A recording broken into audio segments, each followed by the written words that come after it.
There are those certain moments or events that truly stand the test of time, and in fact, only seem to get bigger and better and get an even bigger piece of our hearts the more time passes by. And I think it can go without saying, but I'll say it anyways, that the 1992 Royal Rumble is one of those truly special epic events and epic shows. And this is not because of the propaganda of the WWE over the years telling us as such. Sometimes there are those clear examples where they try to tell us something is great and awesome and epic when we know it's a drizzling bag of you know what's. But then there are those times where they might be trying to program us with propaganda, and we don't need to be programmed because we already know better. And the 1992 Royal Rumble is one of those shows. I think to this day, still to me, one of my favorite WWF slash WWE pay per views of all time. And I do truly feel, in large part, but not only because of the main event, the 30-man Royal Rumble match, it's one of the greatest pay per views that WWF slash WWE has ever done. And that's the way I feel. Now, there is this misconception, I think, a lot of times that this was strictly a one match, one moment show. And that to me is not the case. Like the opening tag match between the New Heart Foundation of Owen and Jim the Anvil Neidhart taking on the Orient Express, where the year before you had the Rockers and the Orient Express in a phenomenal tag team match. This was another really damn good tag team match. You had three tag matches on this show. What else did you have? You had the Beverly Brothers versus the Bushwhackers. That was a solid tag team match. Then you had the Natural Disasters versus the Legion of Doom for the tag team championships. Just think about that. Out of the five matches on this card, three of them were tag team matches, which again, when you go back in time, just exemplifies and epitomizes just how deep the talent roster was for the WWF in the 80s and even still a little bit into the early 90s, and how deep in particular the tag team division was at that time. Outstanding stuff. Good tag matches all the way around. Each had their own type of style. Each did their own type of thing. Another highlight to me on this show has to be Roddy Piper winning the Intercontinental Championship from the Mountie. You know, and this was something for Piper fans. They had waited years for him to hold the title in the WWF, and he finally did. And it probably is one of those things. I think he's said it something about it before, and other people said it about it before, is that maybe it didn't mean that much to him, but to his fans, it meant a whole lot. And I think that's very true. And it was a very nice, good moment on this show.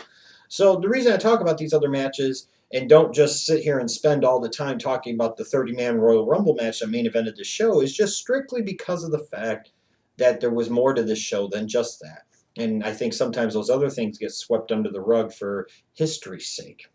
But the opening tag match was really damn good. You had two other tag matches on this show that I also thought were good. You know, I'd get to see Hawk and Animal, the Legion of Doom, the Road Warriors. That's always a good thing for me.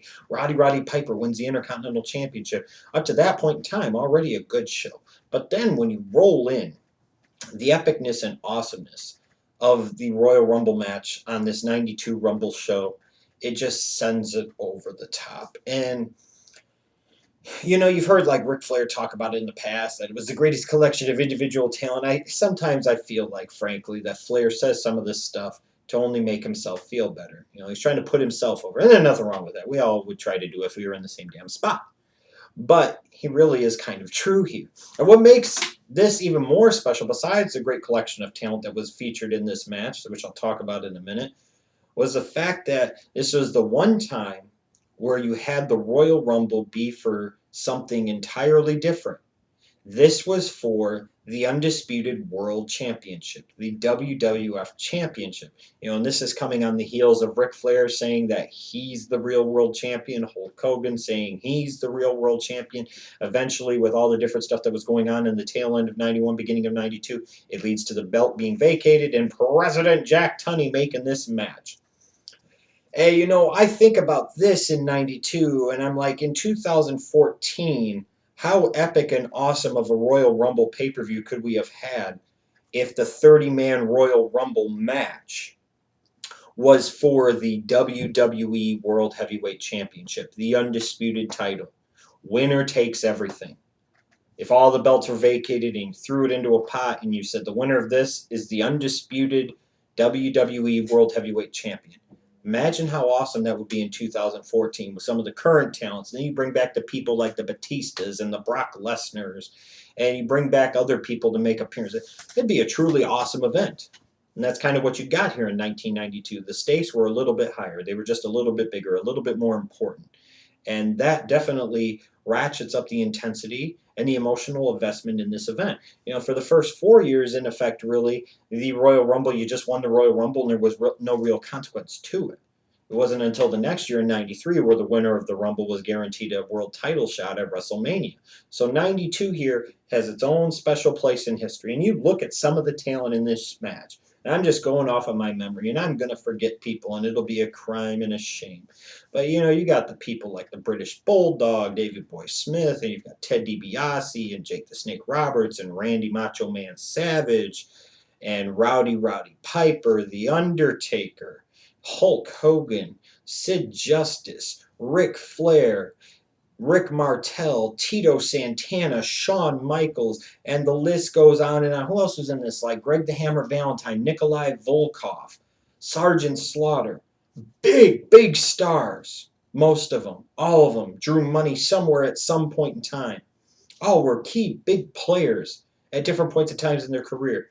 To me, I still look at the 92 Royal Rumble, and I do agree that it is the best collection of talent in any 30-man Royal Rumble match ever. I truly do believe that.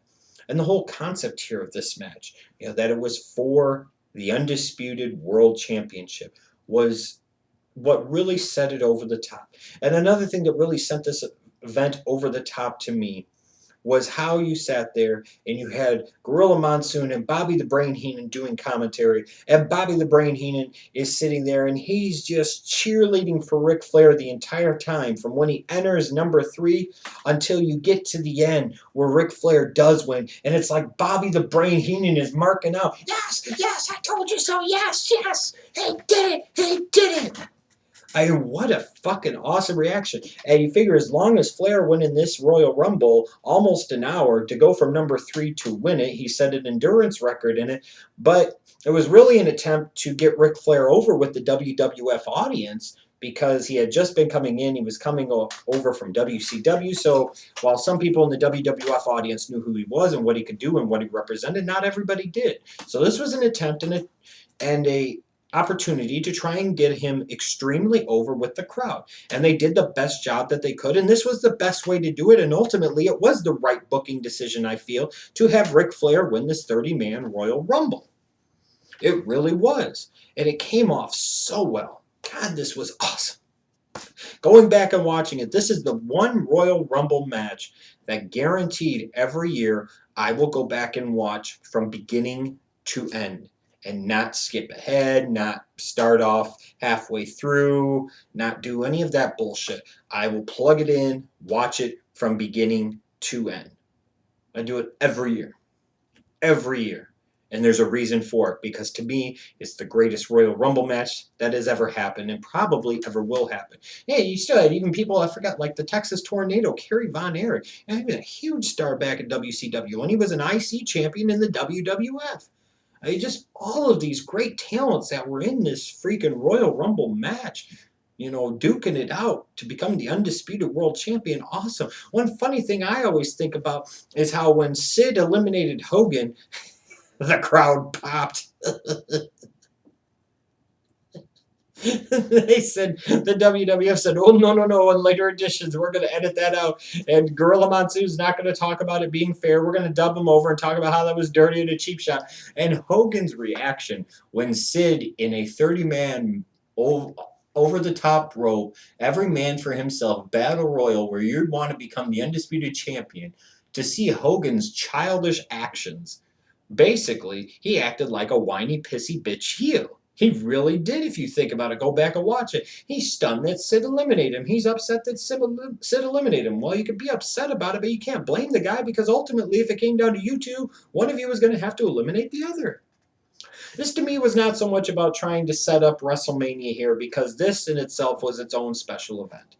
And like I said, to this day, over 20 years later, it is still the one Royal Rumble match that I will go back guaranteed at some point in time every year and watch from the beginning to the end. I have to. And I always try and do it before the Royal Rumble pay-per-view because it helps get me amped up and excited for the Royal Rumble. If there was ever a Royal Rumble show that, in my opinion, deserved an A plus, this would be it. It's still over 20 years later talked about and remembered by just about everyone that's a wrestling fan. Truly epic and truly awesome. It's the best way I can describe it. I wish there were a few more events like this, but I'll put it this way. It doesn't get much better to me than the 1992 Royal Rumble. Woo! Ric Flair became the undisputed champion. We could talk another time as we get into the WrestleMania review series and my disappointment about them not doing Hogan and Flair at WrestleMania. Da, da, da, da, da, da, da. This is not the time for that discussion. This is a time to celebrate, to me, what I feel is the greatest Royal Rumble pay-per-view of all time, and one that will truly last throughout the ages. Brother, I can't believe Psycho Sid eliminated me, brother. Oh, what a bunch of bullshit too by Hogan. You see Sid coming along. He's supposed to be the big baby face. Like, no, no, no, brother. He's gonna be my opponent at WrestleMania, brother. I'm gonna main event with him, brother, and he's got to turn heel, brother. What a bunch of shit.